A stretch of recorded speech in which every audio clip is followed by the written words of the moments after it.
Alberta, because look, all Canadians and all provinces are bearing the economic burden of COVID-19, but Alberta is fighting a battle on two fronts. Not only COVID-19 outbreak, but plummeting historically low oil prices. This is the perfect storm of misfortune, ravaging Alberta's energy sector, the province's main economic engine.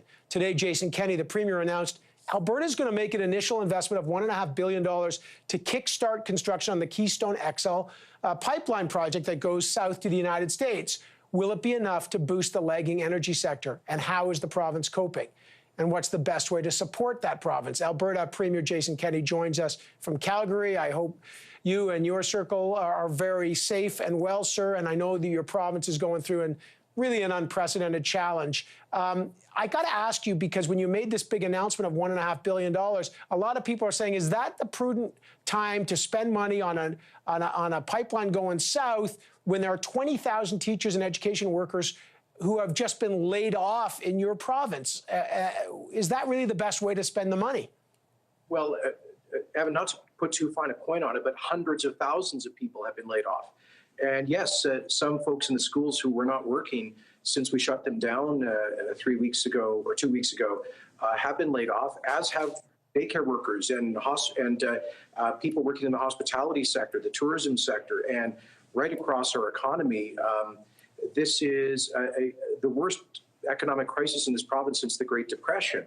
And so leaders have a choice. We can either get exclusively focused on the immediate short-term management of the emergency, and we are totally focused on that, or we can also find a path forward for future growth and an economic recovery. And in this province, that is essential.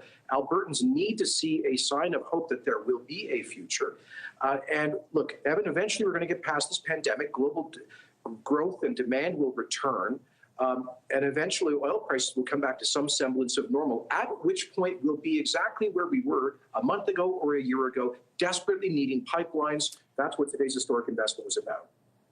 And I appreciate that. And look, you're juggling chainsaws, so these are not easy, and everybody's making easy criticisms. But listen, you're supposed to be in the job of saying, I'm going to create jobs, and you've had the biggest mass layoff in the country. You didn't have to lay off those teachers. If you have $1.5 billion to support a pipeline, why didn't you find money to support those educators to help those kids out of school get educated online? Well, actually, we didn't lay off teachers, Evan. We've retained all the teachers, and they are teaching online. This was about a decision. We were in consultations with school boards and superintendents about, for example, custodial staff, busing staff, and some teaching assistants who were not working since these schools closed on March the 16th here, and likely will not be until September. The good news for those folks, such as it is that they'll have a job when the schools reopen in August. A lot of the folks in the private sector who are losing their positions now do not have a job to go back to. And we don't think it would be reasonable to ask folks in the private sector who have been laid off to pay for the salaries of people in the public sector who have been laid off. Premier, this is an unprecedented crisis for your province.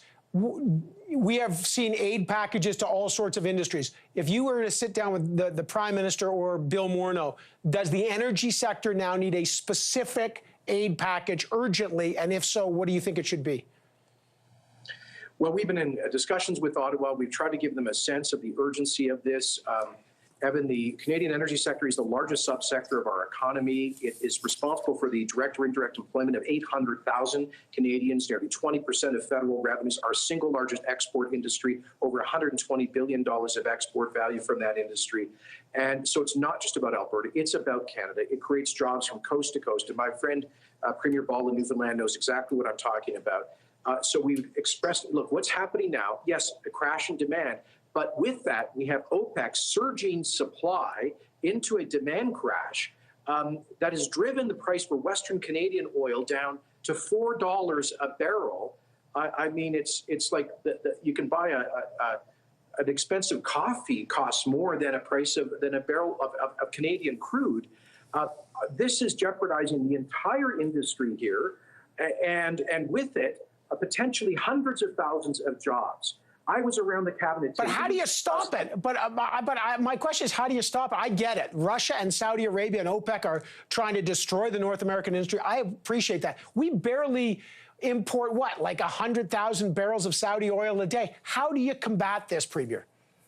Well, a couple of things. First of all, I've begun a discussion with American policymakers about the possibility of a coordinated North American energy policy. I've also been speaking to people in the federal government about this.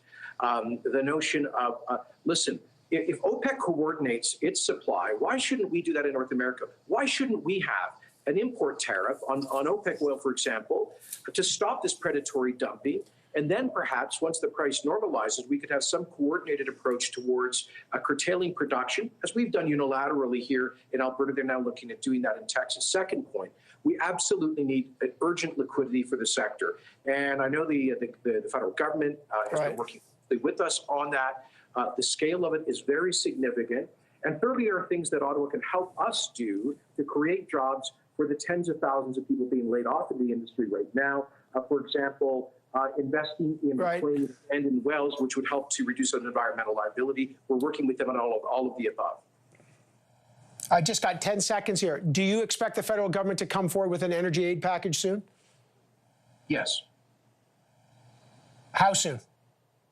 Well, they've been telling us within days for the last couple of weeks, but I get it. They're super busy with, like, as are we, with multiple urgent files. We hope to see something this week. This week. All right. Premier Kenney, listen to the folks in Alberta who are really, this is the perfect storm. You know, we're watching it closely, and I appreciate your time, sir. Thank you. Thank you.